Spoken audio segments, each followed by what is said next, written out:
नमस्कार, आदाब। आप देख रहे हैं द जस्टिस हिंदी। बरेली से एक बेहद संवेदनशील और लंबे समय तक चले मामले में आखिरकार इंसाफ की बड़ी खबर सामने आई है। करीब 16 साल पुराने नाबालिग अपहरण दुष्कर्म के दो जुड़े मामलों में विशेष SC/ST कोर्ट बरेली ने सख्त फैसला सुनाते हुए मुख्य आरोपी समेत कई लोगों को दोषी ठहराया है। यह पूरा मामला मीरगंज थाना क्षेत्र का है और इसकी शुरुआत 28 दिसंबर 2010 से होती है। उस समय 12 साल की एक नाबालिग छात्रा जो कक्षा 8 में पढ़ती थी, अपने स्कूल में परीक्षा देने गई थी, लेकिन वह घर पर वापस नहीं लौटी। परिवार ने जब तलाश शुरू की तो गांव के कुछ लोगों ने बताया कि ओमकार नाम का युवक उसे साइकिल पर बैठा कर ले जाता हुआ देखा गया था। शिकायत के आधार पर थाना मीरगंज में मुकदमा दर्ज किया गया। जांच में सामने आया कि आरोपी ओमकार बच्ची को बहला फुसलाकर अपने साथ ले गया और उसे राम प्रसाद नाम के व्यक्ति के घर में बंद कर दिया, जहां उसके साथ गलत काम किया गया। पुलिस ने कार्रवाई करते हुए बच्ची को बरामद किया और आरोपी को गिरफ्तार कर जेल भेज दिया गया। लेकिन जमानत पर बाहर आने के बाद आरोपी ने पीड़िता और उसके परिवार पर लगातार समझौते का दबाव बनाना शुरू कर दिया।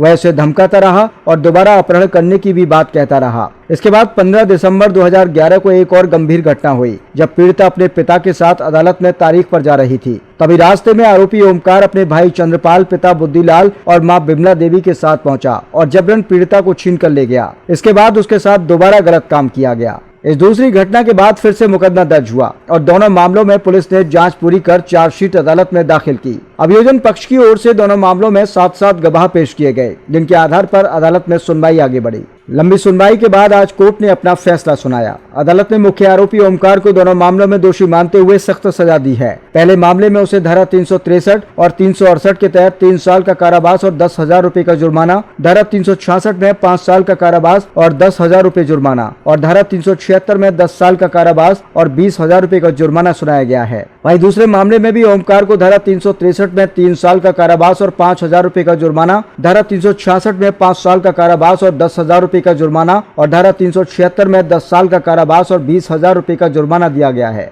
जुर्माना अदा न करने पर अतिरिक्त कारावास भी भुगतना होगा। इसके अलावा दूसरे मामले में आरोपी के भाई चंद्रपाल, पिता बुद्धिलाल और मां बिमला देवी को भी दोषी ठहरा दिया गया है। तीनों को धारा 363 के तहत 3-3 साल का कठोर कारावास और 5-5 हजार रूपए का जुर्माना सुनाया गया है। जुर्माना न देने पर प्रत्येक को 1-1 महीने की अतिरिक्त सजा भुगतनी होगी। वहीं पहले मामले में राम प्रसाद को भी दोषी ठहराया गया है। उसे धारा 368 के तहत 3 साल का कारावास और 5,000 रूपए का जुर्माना दिया गया है। जुर्माना अदा न करने पर उसे भी अतिरिक्त सजा भुगतनी होगी। करीब 16 साल बाद आए इस फैसले को पीड़िता और उसके परिवार के लिए बड़ी राहत माना जा रहा है। यह फैसला यह भी बताता है कि कानून देर से ही सही, लेकिन न्याय जरूर दिलाता है और अपराधियों को सजा मिलती है।